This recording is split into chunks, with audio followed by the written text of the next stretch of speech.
everybody, my name is Jerry Ditto. I'm one of the infection prevention nurses here at our hospital. I want to thank you for letting me take 5 minutes of your time to talk about Foley's and the new Foley rounding tool that was given to you in order to reduce our CAUTI numbers for 2019. Did you know that urinary tract infections, or UTIs, are the #1 hospital-acquired infections and is generally a result from a Foley catheter being in place or in place at some point during the patient's hospital stay? On average, a UTI can extend a patient's length of stay by 3.8 days. So our patients are potentially staying at our hospital an extra 4 days because of a urinary tract infection that our hospital gave them.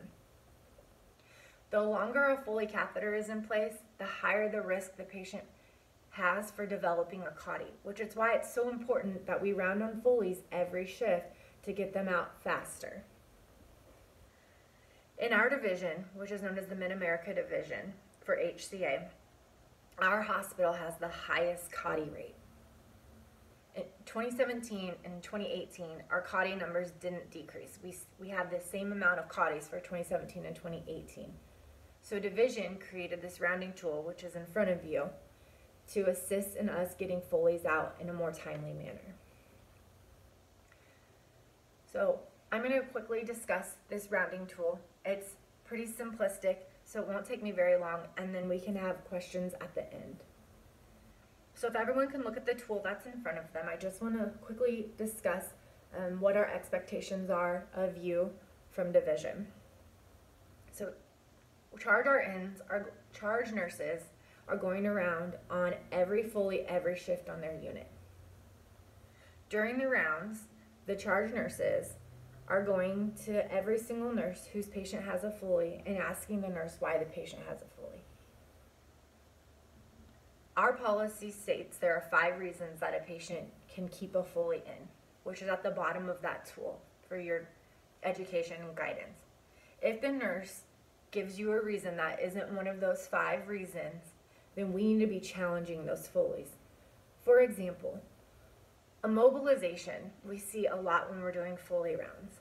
A patient has other options they can use besides a Foley, even though they're immobilized. So if you're rounding and you ask your nurse, hey, why does that patient have a Foley? And they say the patient's on bed rest or they're immobile. I would then challenge them and say, would an external device be appropriate? Or can we straight calf? It's really important that we keep our patients safe. So getting Foleys out quicker reduces the risk of that patient developing a UTI, which then reduces their hospital stay. So if the patient doesn't meet one of those 5 moments, we need to be challenging, or you as charge nurses need to be challenging why that Foley is in place, and we really need to be trying to get these Foleys out. So you're going to document on this log the reason why, and then in the next line, or in the next column, it says, did the Foley get removed? So we're trying to track how many of these Foleys you're rounding on are actually being removed. And then the very last column says, was the Foley documented? We need you to look through all the charting for every Foley to make sure that the nurse charted that Foley. And the reason for this is because we can't run an accurate Foley list unless the Foley has been charted on. So it's imperative that nursing is charting every Foley, every shift. So each day, your infection prevention nurse for your unit. So for me, my units will be the burn unit, 7 East, and the 6th floor. I'm going to come to your unit every day and collect your 2 Foley audit forms.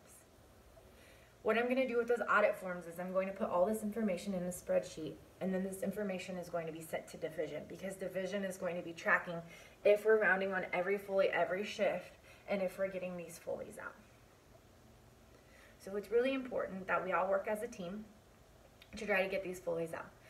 My goal is to round with charge nurses twice a week on Foleys, and also to help assist in education and to help assist in educating the nurses on why Foleys should stay in or what alternative options there are. So does anyone have any questions about the new rounding tool? It's pretty self-explanatory. Room number, the reason the Foley's in. Were you able to get the Foley out, and is it documented? We need 1 form every shift. So no questions? Okay. So I just want to say, I really appreciate your help on this project. I think getting Foleys out in a timely manner is really going to keep our patients safe and reduce our CAUTI number. Assessing line necessity is such a large portion of our assessments to keeping our patients safe and reducing their risk of acquiring an infection. So I just really want to thank you for being a part of this and assisting us in this and in our CAUTI reduction numbers for 2019. Thank you.